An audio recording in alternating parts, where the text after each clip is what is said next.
नमस्कार दोस्तांनो, मित्रांनो नमस्कार सगळ्यांना, राम राम. मित्रांनो, आज आपण अशा ठिकाणी चाललोय ना, चांदोड या ठिकाणी इच्छापूर्ती गणेश मंदिर आहे, ते बघायला चाललोय आपण. तिथं गेल्यानंतर खरंच इच्छा कंप्लीट होत्या का ते पण बघणार आहे आपण. आणि व्हिडिओ असा इंटरेस्टिंग होणार आहे ना. आता आपले किरण भाऊ नेमकी मागं बसेले आणि आम्ही दोघं चाललोय आता इच्छा गणपती महादेव गणपती मंदिरला बरं का. आणि तिथून आपल्याला रेणुका माताला पण जायचं आहे. रेणुका मातांचं पण दर्शन घ्यायचं आपल्याला 3.5 शक्तिपीठापैकी नाही का. आणि जर वेळ मिळाला तर मग आपल्याला चंद्रेश्वरी महादेव मंदिर आहे ना, तिथं पण वरती जायचं आहे. आणि खूप असा आगाध महिमा या ठिकाणी बरं का. आपल्याला असं डोंगर पर्वत रांगामधून आपल्याला जायला खूप भारी वाटतं बरं का मित्रांनो. सकाळचा मोसम आहे थोडासा, आता 9, 8:30 वाजले साधारण नाही का. आणि आपली गाडी चालवण्याचं आपलं काम चालूच आहे बघा. आता मित्रांनो नेमकं ना उन्हाळा चालू आहे ना, मग त्याच्यामुळं या डोंगरावर जी हिरवी शाल राहते नाही का, पण हिरवेगार पाना म्हणतो, झाडं झुडपं हिरवे राहतं पावसाळ्यामध्ये. आणि आता नेमकं उन्हाळ्यात कसं आहे, सगळीकडे ऊनमुळं गवताचं हे होऊन जातं, म्हणजे सुकून जातं गवत. मग त्याच्यामुळं काही हिरवेगार पाना नाही आहे आता सध्या बरं का. पावसाळ्यात आपण पुन्हा अशा या ठिकाणी यायचं आपल्याला. तर चला जाऊया, भरपूर लांब असं जायचं, भरपूर मोठा प्रवास करून आपण चाललोय. बरेच गाडीवाले आम्हाला ओव्हरटेक वगैरे करत चालले होते बरं का. काही ज्या ठिकाणी निंबाराचे झाड होते ना, तर त्या ठिकाणी हिरवेगारपणा होता बरं का मित्रांनो.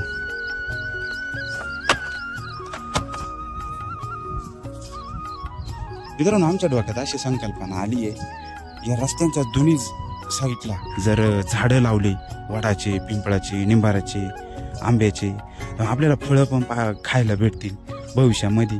आणि ते एखादा कुणी वाटसरू जर आला उन्हामध्ये, तो थकून भागून जर झाला, तर मग अशा ठिकाणी तो आराम करेल आणि मस्त सावलीचा आनंद घेईल नाही का. कारण उन्हाळ्यात लईच भयानक ऊन लागतं मित्रांनो.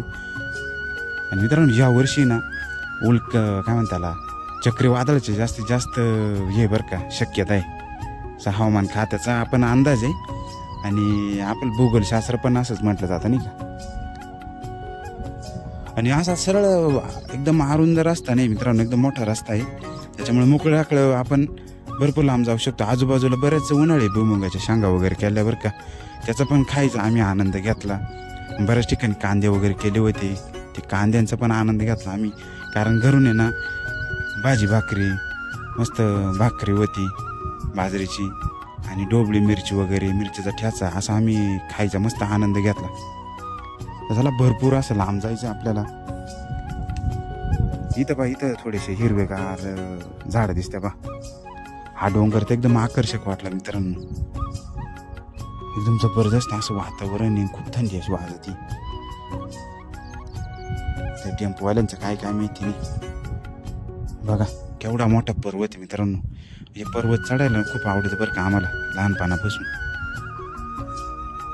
आम्ही लहान असताना ना तर चंद्रशुरीला लहानपणी आलोच होतो. तो डोंगरावरून रस्ता होता. आणि त्यावेळी चांदवडला जाताना, नाशिक ते चांदवड हवेला आहे ना, मोठे वडाची झाडं होती.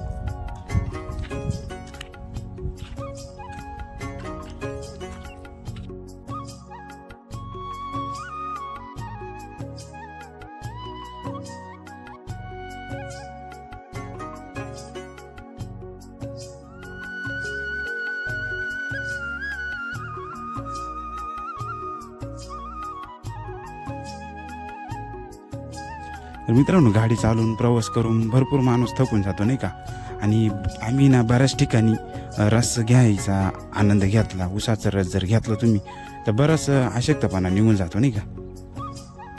कारण ऊन वाढत होत चाललो होतं आता, त्याच्यामुळे एक ठिकाणी रस घेतला आपण मस्तपैकी. या रस्त्याच्या दुतर्फाला हे काय पर्वत रांगा करून ठेवल्या आहे. खरंच हे निसर्गाची मोल म्हणतो. आता मावशी कोणाला ओव्हरटेक करून चाललं आम्हाला. बरे चला, आता आमचं स्पीड कमी राहतं मित्रांनो, 45च्या वरती आम्ही जात नाही. फक्त लांबचा प्रवास जर असला तर मग तेवढं स्पीड वाढून घेतो आम्ही. रस्ता जर आणि सुरक्षेसाठी आपण हेल्मेट कंपल्सरी घालतो बरं का मित्रांनो. बऱ्याच ठिकाणी मोऱ्यांचे वगैरे मित्रांनो, या चांदोडपट्टे म्हणजे चांगले हवेंचे कामं झाले बरं का. म्हणजे रस्त्याची अडचणच नाही डायरेक्टली. हा पर्वत पाहणं किती असा सुंदर असा देखावा निसर्गाचा, मन भावक एकदम. म्हणजे आजूबाजूला निंबाऱ्याची झाडं बघा या साईडला. म्हणजे या साईडला थोडासा हिरवेगारपणा कमी, तर आपण चाललोय इच्छामणी गणपती मंदिराजवळ बरं का मित्रांनो. तर आपण पोहोचलोय. आता थोडंसंच अंतर चालून आपल्याला आतमध्ये जायचंय. हे बघा मित्रांनो, या मंदिराचा कळस दिसला आणि हा निसर्ग डोंगराच्या एकदम पायथ्याशीच.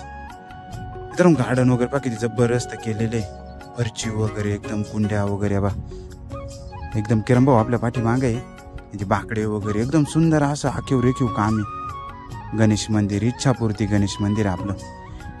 हे फुलदाण्या, हे झाड आहे बघा. सुंदर असं नक्षी काम वगैरे केलं या सभा मंडपाचं, मंदिराचं.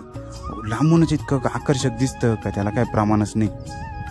गणपतीची मस्त ते आणि हे झुंबर आहे का, याला काय म्हणताय काय माहिती मित्रांनो, कमेंट करून नक्की सांगा बरं का याला काय म्हणताय. पथदिवे नेमके काय आहे त्याचा आम्हाला ते शब्द सुचना. मस्त रेलिंग वगैरे आणि पाठीमागून डोंगराचा भाग या मंदिराला एकदम आकर्षक आणि प्रभाव करतो बरं का. असं मन प्रसन्न करणार या ठिकाणी. आणि मित्रांनो तुम्ही पण या ठिकाणाला नक्की भेट द्या बरं का. चांदवडमध्ये ना, नाशिक जिल्ह्यामध्ये चांदवड आहे. चांदवडमध्ये इच्छापूर्ती गणेश मूर्तींचं तिथं मंदिराचं स्थान आहे. आणि हिरे, माणिक, मोती अशी नटवलेली एकदम आकर्षक मूर्तींचं दर्शन करून आम्ही एकदम आपले किरणभाऊ पाठी मागून येऊ राहिले. त्या कुंड्या वगैरे एकदम आकर्षक आहे बरं का. किती जबरदस्त गाभार आहे बघा ना, मनमोहक एकदम. बरेच जोडपे इकडं लग्न झाल्यानंतर उंदीर मामांचं पण आपण दर्शन घेऊन त्यांचा मोदक पण खाला बरं का आपण मित्रांनो. पुजाऱ्यांनी दिले आम्हाला, पुजाऱ्यांनी पेढे पण दिले मित्रांनो यावेळेस. आधी पोटोबा केला आणि नंतर गणपती बाप्पांचं दर्शन. एकदम सुंदर असे आखीव रेखीव ते पहारेकऱ्यांचं. मित्रांनो चांदीचे का सोन्याचं आम्हाला काही लक्षात नाही आलं, पण एकदम सुंदर असं पाठीमागचं काम. गणेश बाप्पांची, गणपती बाप्पांची आकर्षक अशी मूर्ती बघा, सुंदर असं देखावं.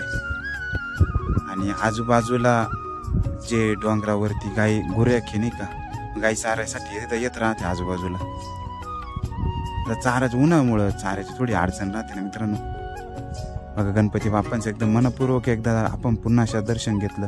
आणि इथून निघायची इच्छाच नव्हती बरं का मित्रांनो आमचीवाली.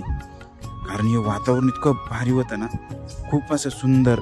जर तुम्ही पावसाळ्यात जर इथं आले ना, तर तुमच्या इच्छा हे वातावरण पाहूनच असं वाटतं की सगळ्यांच्या इच्छा गणपती बाप्पा पूर्ण करीत आहे.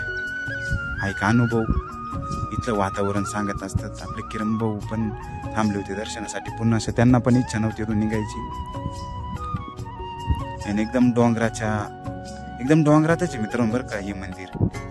तिकडे समोरच्या साईडला रेणुका मातांचं मंदिर आहे. आपण तिकडे पण समोरच्या साईडला जाऊ, तसं मागच्या व्हिडिओमध्ये आपण दाखवलं होतं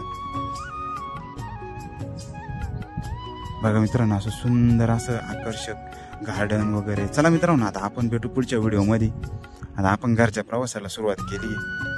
मित्रांनो दर्शन कसं वाटलं तुम्हाला कमेंट करून नक्की सांगा. व्हिडिओ कसा वाटला कमेंट करून नक्की सांगा. आपल्या चॅनलवरती नवीन असाल तर चॅनल सबस्क्राईब करा, लाईक करा, शेअर करा. चला जय जिजाऊ, जय शिवराय मित्रांनो. आणि पुन्हा अशा आपल्या नाशिकच्या रस्त्यानं आपलं जायचं आहे. खडकाचा पण रोड लागला आपल्याला मित्रांनो. चला मित्रांनो धन्यवाद सगळ्यांना, मनपूर्वक आभार सगळ्यांचे. आपले व्हिडिओ लाडके प्रेक्षक आपले व्हिडिओ बघत राहता बरं का सगळे. चला धन्यवाद मित्रांनो. जय जिजाऊ, जय शिवराय, जय गणपती बाप्पा मोरया.